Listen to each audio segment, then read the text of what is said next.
Arrest అయిన తర్వాత ఆయన నెల్లూరుకు తీసుకువస్తున్నారని అనేక వదంతులు వస్తున్నాయి. అయితే కాకాని గోవర్ధన్ రెడ్డి ప్రస్తుతం నెల్లూరు డిస్టిక్ అక్రమ కేసు కాబట్టి తొందరలోనే ఆయన కూడా న్యాయస్థానం ద్వారా బయటకు వస్తారని ఆశ. ఇదే మొట్టమొదటిదని కూడా చెప్పచ్చు. కేవలం ఒక కన్ఫెషన్ స్టేట్మెంట్, అంటే ఒక మైనింగ్ జరిగింది అన్న ఆరోపణతో గోవర్ధన్ రెడ్డి గారు ఎక్కడ కూడా మైనింగ్ ఆయన నేరుగా చేసింది కానీ ఆయన పర్మిషన్స్ ఇచ్చింది కానీ ఏది కూడా ఉండదు.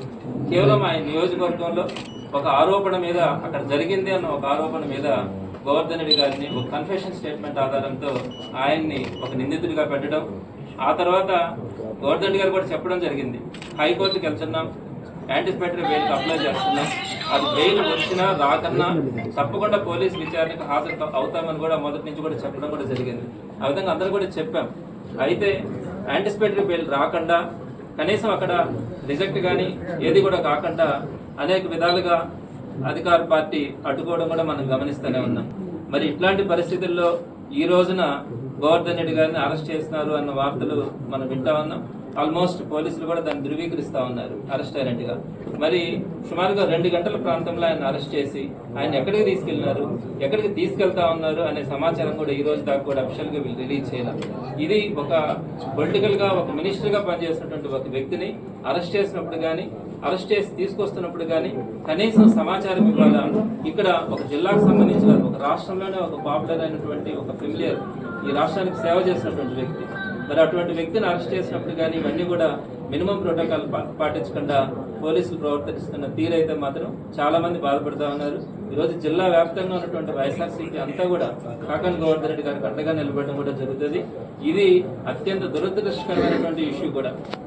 ఎప్పుడు కూడా ఇట్లా ఎవరో ఒకరు ఒక కన్ఫెషన్ స్టేట్మెంట్ బేస్ చేసుకొని కనుక అరెస్ట్ చేయడం కనుక ఇది కంటిన్యూ అయితే రేపు పొద్దున వైఎస్ఆర్సీపీ ప్రభుత్వం వచ్చిన తర్వాత ఏ నియోజకవర్గంలోనైనా కూడా, ఏ చిన్న మైనింగ్ లోనైనా కూడా చేస్తారని చెప్పి ఎవరో ఒకరి దగ్గర నుంచి కనుక ఈ కన్ఫెషన్ స్టేట్మెంట్స్ తీసుకుంటే ప్రతి ఎమ్మెల్యేని కూడా అరెస్ట్ చేసే అవకాశం ఉంటుంది.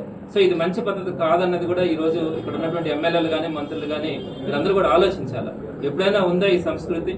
ఒక చిన్న ఆరోపణ ఎవరో చేస్తున్నారని చెప్పి పెద్ద వ్యక్తులను కూడా తీసుకొని వచ్చి రేపు అరెస్ట్ చేయడానికి, వారిని తీసుకెళ్లి రిమాండ్ లోపల పెట్టి ఇబ్బందులు పెట్టడానికి గురి చేస్తే ఇంకెవరు మంచి వ్యక్తులు రాజకీయాల్లోకి వస్తారు? ఎందుకు సర్వీస్ చేయాలనుకుంటారు? ఈ పద్ధతి మంచిది కాదు. తప్పకుండా దీన్నంతా కూడా లీగల్ గా ఫైట్ చేయడం జరుగుతుంది. ఏ రోజుకైనా కూడా గోవర్ధన్ రెడ్డి గారు దీంట్లో క్లీన్ చిట్ తో ఆయన బయట వచ్చేదానికి కూడా అవకాశం ఉంది. ఎందుకంటే ఆయన ఏ విధంగా కూడా దాంట్లో ఆయన చేయలేదు. నేరుగా కూడా ఆ కేసుతో ఏ విధమైనటువంటి ప్రత్యక్షంగా కానీ పరోక్షంగా కానీ ఆయనకు సంబంధించినటువంటి ఇష్యూ. సో అనవసరంగా పెట్టినటువంటి కేసు కాబట్టి తప్పకుండా దీన్ని న్యాయస్థానాల మీద మాకు గౌరవం ఉంది. తప్పకుండా రాబోయే రోజుల్లో ఈ కేసు గురించి ఫైట్ చేయడం కానీ, ఆ తర్వాత కూడా వీరు చేస్తున్నటువంటి ఏదైతే ఈరోజు తెలుగుదేశం పార్టీ వాళ్ళు ఎన్నైతే అక్రమాలు చేస్తా ఉన్నారో, ఎన్నైతే దుర్మార్గాలు చేస్తా ఉన్నారో జిల్లాలోనే కదా రాష్ట్ర వ్యాప్తంగా కూడా, బట్ అన్నింటినీ కూడా ప్రజల దృష్టికి తీసుకెళ్లడం కూడా జరుగుతుంది. ఇంకోటి కూడా వాళ్ళు మహానాడు పేరుతో జరుపుకుంటా ఉన్నారు, ఈ సెలబ్రేషన్స్ అని కూడా జరుపుకుంటా ఉన్నారు.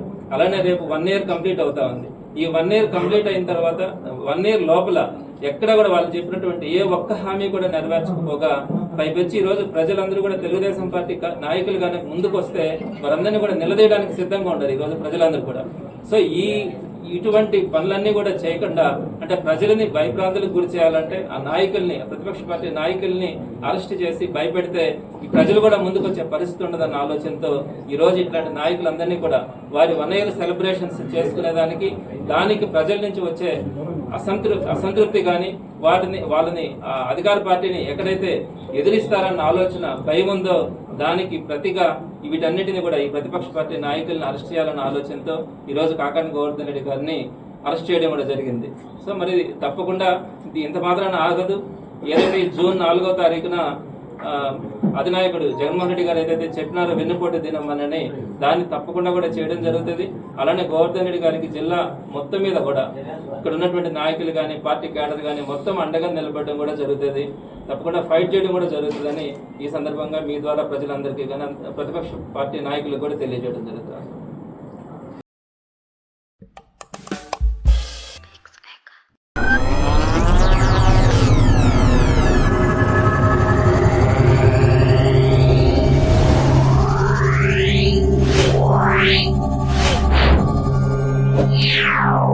Yeah.